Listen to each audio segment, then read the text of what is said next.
Hello and welcome to the Quarantined Wargamer. My name's Big Lee and today we're going to do a very short tutorial on how to build gates. It's very easy these days to just reach for the internet when you need a piece of pre-painted terrain. The range of products and companies available is just almost endless. But sometimes you find a piece of terrain and you think to yourself, I can do this myself. And this was what happened to me when I wanted some gates for some bocage terrain that I built a few years ago. And I couldn't quite find what I was looking for, and in the end I thought, this is silly, I can make this myself. And in the process I thought, well, so could anyone else. So here's a short tutorial on how I did it. I hope you find it useful. A couple of years ago I made these sections of bocage hedgerow, and I made some sections specifically with gateways in them to allow transition from one field to the next. And the idea was that I would be making some gateways to fit into the gaps, but I never did get around to it. So in the end what I did was I bought these resin gateways from a model train company. The only problem is they're one-sided, they're a bit clunky, and they were slightly too big really for some of the gates. They fit in some just about, but not in others. So I wanted to replace them. So this is what I'm trying to recreate, slightly smaller, slightly less clunky, and obviously double-sided. The materials and tools we're going to use for this project should be found in any good modeller's toolbox. So we're going to start with the basic material, which in this case is the wooden coffee stirrer. Nice and soft pliable wood and ideal for this particular project. To work it, you're going to need a sharp blade. You're going to need a pair of clippers. You're going to need a range of glues. White PVA is sufficient, but in this case I'm using a good quality wood adhesive. You're going to need some super glue. Now I find a cheap super glue from a pound store perfectly sufficient, combined with an accelerant, which I find very handy. A couple of cheap brushes for applying the PVA glue, and a small mixing dish because we're going to actually dilute the PVA in some sections before applying it to the model. The first step is to split the stirrers because they're too big in their current size. So I'm cutting down the middle.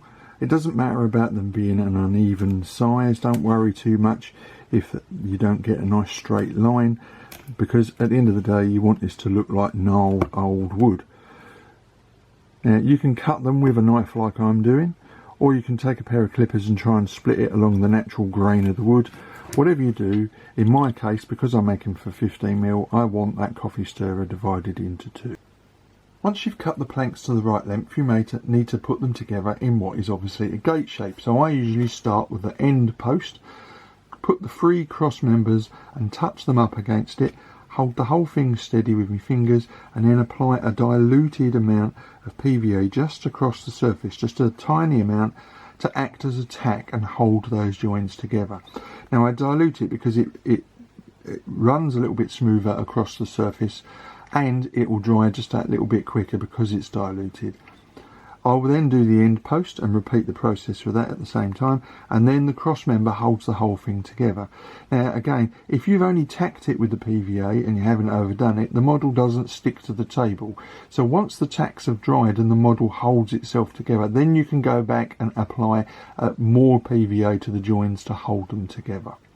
Don't worry too much if the end posts are the wrong size, because they can always be clipped with clippers later. And I quite like the fact that this gate is a slightly wonky look because it just looks a little bit more rustic in my opinion.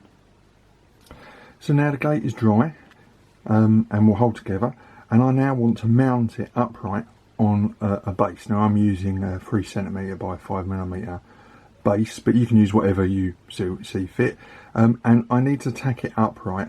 So what I'll be doing is I'll be using some super glue, and I just put a dob of super glue at each end, just a tiny amount, and a little bit at that end, not a massive amount, and then I'll stand the gate upright. And this is where my use of an accelerant comes in handy, because it means it will set very quickly into an upright position. And then I can, it's still a little bit bendy, so I can bend it so it's straight, and then I can add a little bit more super glue just now that I've tacked it. So just a little bit.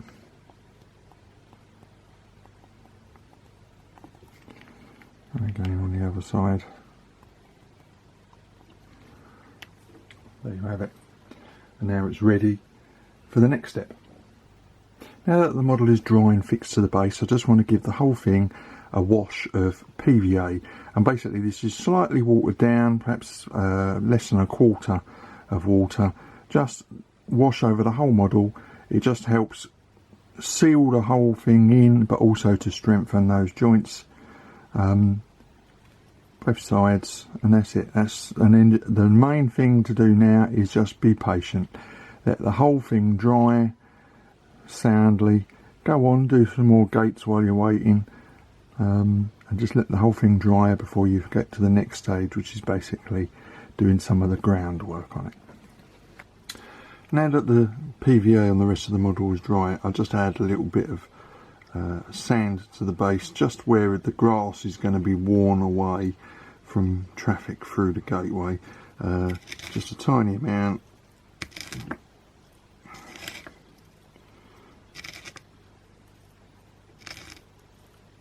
And that's it for now. So what I'll do is when that's dry, this will be ready to prime, and then I'll be putting static grass around the edges, but leaving the middle just sort of bare where it's been worn bare from footfall.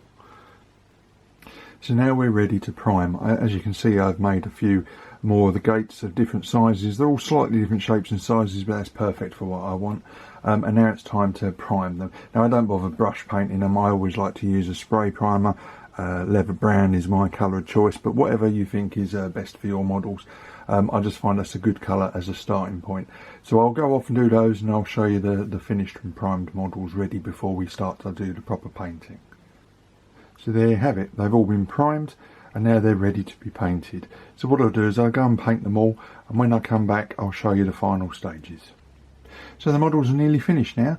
They've had a dry brush of successively lighter coats of brown to highlight all the nice edges and bring out the detail of these wooden gates. And I've also added a little bit of ivory as the final dry brush on the stony ground, just to highlight that broken ground where the grass has been rubbed away. So now I'll leave these to dry, and then they're ready for varnishing. So what I do with varnishing is I use a spray varnish. I use Winsor & Newton spray, and I will always give them 2 coats of gloss varnish and 2 coats of matte varnish. And as I'm sure you can appreciate, that it takes quite a while. So I'll start that process now, and I'll probably come back to these tomorrow to finish the models off with some static grass and flowers and tufts and other bits, just to finish the bases off, and then they'll be done. So the project is finished. I've now added the static grass, and that's all that needs to be done.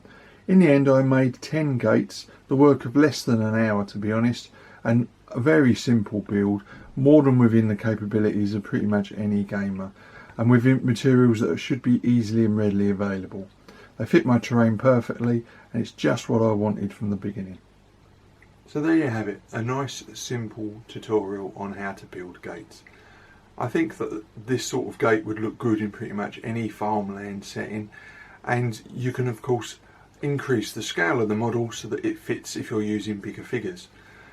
I hope you found that useful, and as always I just wanted to sign off by saying that I hope that you're well and your family are well, and of course if you want to leave some comments, please do so in the comment section below, or you can visit my blog Big Lee's Miniature Adventures, or pop over to the Posties Rejects Facebook page.